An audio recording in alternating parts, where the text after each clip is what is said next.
Hi, this is Scott Garibay, and today I want to talk about the power of the FLGS and the power of Dungeons and Dragons. So I have just a really delightful little story to tell you, and I'm just so happy it happened. Stories can't be 100% true. This one is 100% true, but it is a story, right? So I run this FLGS TRPG game, and I have run Dungeons and Dragons in that slot. I just finished an 11 episode Dungeons and Dragons 5th edition campaign, and right now I just did session 3 of a Marvel Multiverse RPG game. But my Magnesium player, who plays in the D&D game and is also now playing in the Marvel Multiverse RPG, he had an idea for a Dungeons and Dragons Aragon campaign, right? And so he proposed it to everybody, and everybody's like, nah. Like, they just weren't feeling it, right? I was like, bet, I'm in. And he's like, well, we can't run, it's just one player, one dungeon master. I'm like, we sure as heck can run. Like, so I said, hey, create a 1 to 3 session arc. I'm in. Let's do this, man. And so we did, right? Like, we just started immediately. And I came up on a Tuesday night at the FLGS, and the guy's running the game for me, right? And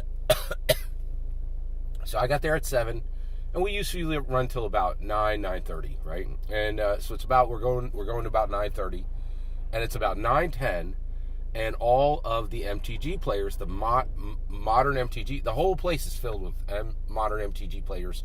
I would say they were filling about 66% of the place, so there was a third left for everybody else.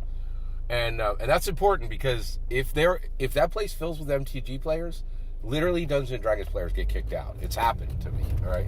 And I get it, because it's not their main business, right? Like, and they're as nice as they can be about it. They're not like, get out. They're like, I'm sorry, we don't have space for you. And it's true, But it is. But I think that's very interesting that there's a hierarchy of play, right? Very fascinating. And D&D is not on top of that, which is interesting.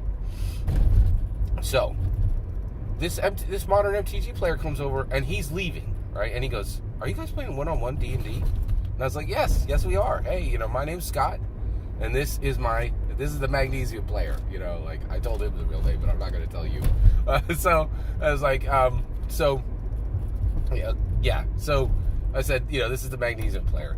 And then we started talking, and this guy was like, hey, this is really cool. I used to play some Dungeons & Dragons, and I'm actually still planning a campaign. This is one of those guys who has a big notebook, and, is kind of putting together a campaign. I was like, that's cool, man. Tell us about your campaign.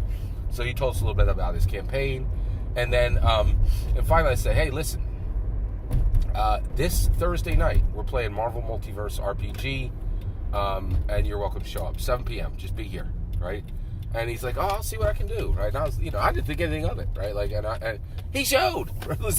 So in session 3 of the Marvel Multiverse RPG, because of the power of the FLGS, because of the power of Dungeons and Dragons, because of the power of the 2014 PHB, right? Which is recognizable globally, right? He knew what we were doing, and he's like, I want some of that. And that's awesome. That is the power of the FLGS. That is the power of Dungeons & Dragons 5th edition, and I am so happy that it does what it does. Every single word of that is my report to you. I'd love to hear your thoughts on I'd love to hear your opinions on what happens in your FLGS. Have you had this situation happen where it draws new players? I'd love to hear your thoughts. Let me know in the comments below. Please consider subscribing, and have a wonderful millennium.